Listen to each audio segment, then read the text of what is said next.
A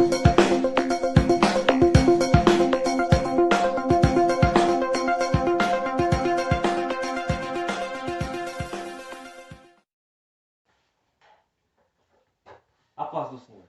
Eu sou o Diogo Vidal e este é o nosso canal Só as Escrituras. Antes de darmos início ao vídeo de hoje, deixe seu like, se inscreva em nosso canal e ative o sininho. Assim você será notificado sobre os novos vídeos que forem publicados no nosso canal. E hoje eu quero falar um pouco com vocês sobre o horror da cruz. A cruz era, em seu propósito inicial, um instrumento de morte torturante a escravos que cometiam graves crimes. Hoje ela glamourosamente enfeita camisetas e acessórios de moda, e é tema de tatuagens e identifica os tempos cristãos.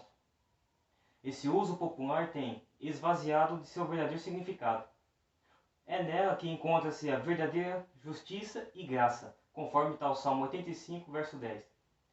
No sacrifício expiatório de Jesus, a merecida punição dos pecados que a justiça de um Deus santo exigia, foi totalmente cumprido, por meio desse sacrifício, a reconciliação com o Pai e livre acesso à sua presença.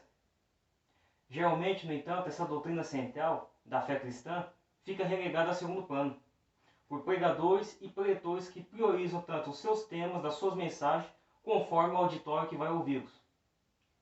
Lembramos de comemorar a morte e a ressurreição do nosso Senhor Jesus na Páscoa e nos cultos de ceia, mas compreendemos apenas superficialmente os efeitos desse tão grande ato de amor divino na vida de todo aquele que se rende a Cristo.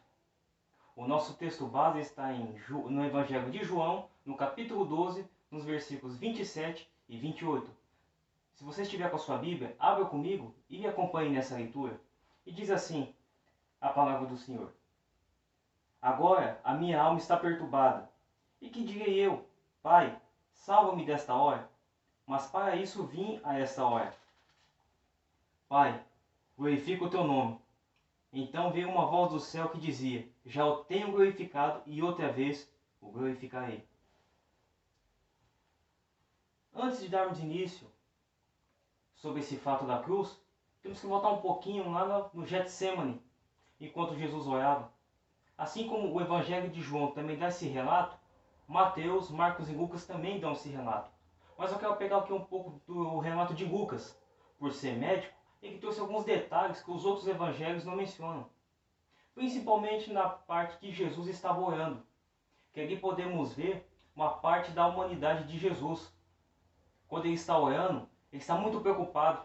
Quando ele diz assim: Pai, se possível, afasta de mim este cálice. Mas tem um ponto, uma vírgula, que ali, se ele tivesse desistido, hoje nós estaríamos perdidos.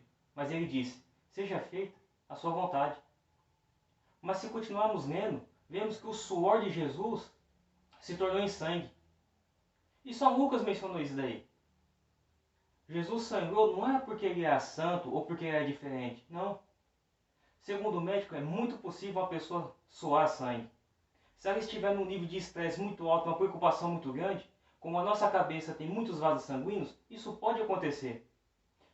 Mas Jesus não tinha preocupação, não tinha nada. Sim, sabemos que ele não tinha isso. Mas nesse momento, o meu e o seu pecado já estava sobre ele.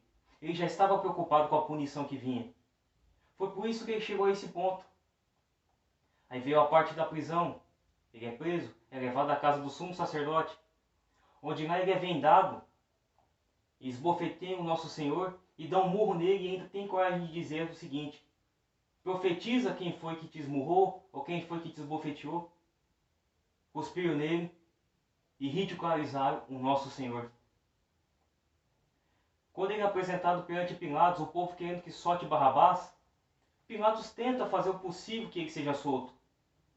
Ele até castiga, manda açoitar o nosso Senhor, para que pudesse ser solto, porque Pilatos não via mal nenhum nele. E o nosso Senhor foi chicoteado.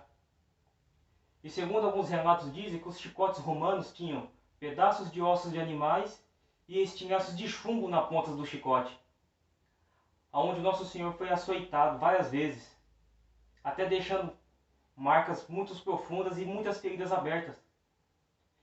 E como se isso não fosse o suficiente, os soldados ainda teceram uma coroa de espinho, onde colocaram em sua cabeça e bateram na sua cabeça com a cana e ainda zombaram dele, dizendo: salve, ó rei dos judeus. Alguns estudiosos dizem que esse espinho que foi colocado na cabeça do nosso Senhor, ele tinha uma pequena quantidade de veneno que podia levar a pessoa, se ferir com aquele espinho, à febre. Mas como já não bastasse os açoites, ainda mais essa dos espinhos, teve o pior. Ele teve que carregar uma cruz que não era dele. Vestir suas túnicas nele novamente. Enquanto ele carregava aquela cruz, naquela estrada de Jerusalém, descalço, como diz algum relato romano, onde o solo tinha pedras pontiagudas e aquele calor escaldante, o peso da cruz e sua cabeça ferida com espinhos. Pensa na tortura que o nosso Senhor passou por amor de mim e por amor de você. Ele fez isso por nós, ele suportou calado. O nosso Senhor caía, mas se levantava, abraçava a cruz e carregava novamente. E quando ele chegou no Monte Caveira, lá quando os soldados repartiram suas vestes, que agarrou um de um lado, outro do outro e puxaram, agora vocês imaginem. O calor escaldante da época, as feridas de Jesus abertas, a túnica por cima. Com certeza a túnica deve ter grudado nas suas feridas. Agora pensa a dor que ele sentiu quando os soldados puxaram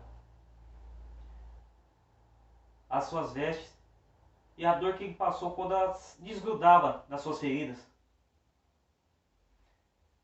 Então colocar ele no madeiro. Alguns até dizem que Barrabás era maior do que ele, porque a cruz estava preparada para Barrabás e não para Jesus. Ali dizem que ele não caberia na cruz. Dizem até que seu braço foi quebrado para dar certo na posição de bater os pregos em seus pulsos, porque a mão não conseguiria segurar o peso do corpo. Alguns relatos romanos dizem que Jesus não teve escória nos pés para deixar ele fixo na cruz. Alguns dizem que ele teve os seus pés pregados na lateral da cruz, no osso lateral do tornozelo. Agora pensa a dor que o nosso Senhor sentiu. E quando ele foi levantado no madeiro, ele não podia inclinar sua cabeça para trás para ficar numa posição mais confortável, porque a coroa de espinhos machucava a cabeça dele. E toda vez que Cristo queria falar, ele tinha que se escorar nos pregos da sua cruz, porque a intenção da crucificação não era matar de uma vez o condenado, em sim matar ele devagar, porque o condenado era morto sob asfixia, que com seus braços abertos era muito difícil manter a respiração. Agora imagine aquele calor escaldante, o nosso Senhor mesmo assim ainda suando sangue, os pregos em seus pulsos. É para ele estar delirando, é para ele estar já à mercê, a febre por causa da coroa dos espinhos, mas não. O nosso Senhor estava muito lúcido. E quando ele queria falar, ele se escorava nos pregos e dizia assim: Pai, perdoa-os, porque eles não sabem o que fazem. Em nenhum momento ele usou de palavra de maldição contra os seus algozes.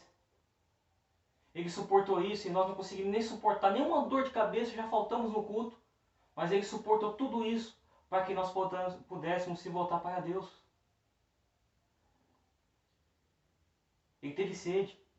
Deram vinagre para ele. Agora pensa, ele todo ferido. Como que o vinagre não queimou? E foi se passando o momento, a agonia da cruz do nosso Senhor. O calor. E as suas feridas que muitas das vezes atraíam moscas. Mas Jesus mais uma vez se escorre nos pregos. Mais uma vez ele fala: Senhor, por que me abandonaste, meu Deus? Mas isso já é uma prova da justiça de Deus. Que ele abomina o pecado. Jesus não tinha pecado, mas naquele momento o nosso pecado estava sobre ele. Ele sentiu ali também a solidão, que muitas das vezes nós sentimos. E sem falar do escárnio que ele sofreu ainda enquanto ele estava no madeiro. Segundo os judeus, ele deve ter sido crucificado, mas deve ter ficado com as suas vestes de baixo. Mas segundo alguns relatos romanos, dizem que o condenado fica totalmente nu, porque além de ter a intenção de matar, também tem a intenção de humilhar o máximo possível o condenado. Agora pense no todo escárnio que o nosso Senhor passou, até chegar o momento, a última vez que ele se escorre pelos pregos, puxa o ar e fala: Pai, está consumado. e a ti entrego o meu espírito. Ali foi o brado de vitória. O nosso Senhor morreu. Ele nos devolveu novamente para Deus. Ali o véu do templo foi rasgado. Ali possamos ter livre acesso ao nosso Deus. E mediante a cruz de Cristo, temos paz com Deus. Não toda vez que se lembrar de Cristo, lembre do que Ele fez. Não é para você ter dó do nosso Salvador, não. Porque Ele fez isso por amor. Não precisa lamentar o que Ele fez. Isso foi a obra do Pai. Era mais importante que a obra do Pai fosse cumprida. E através do nosso Deus, e através do nosso Senhor Jesus, o nosso Rei, temos paz com Deus. E que Deus possa abençoar a sua vida. E que possamos nos lembrar mais do que Jesus fez por nós. Amém.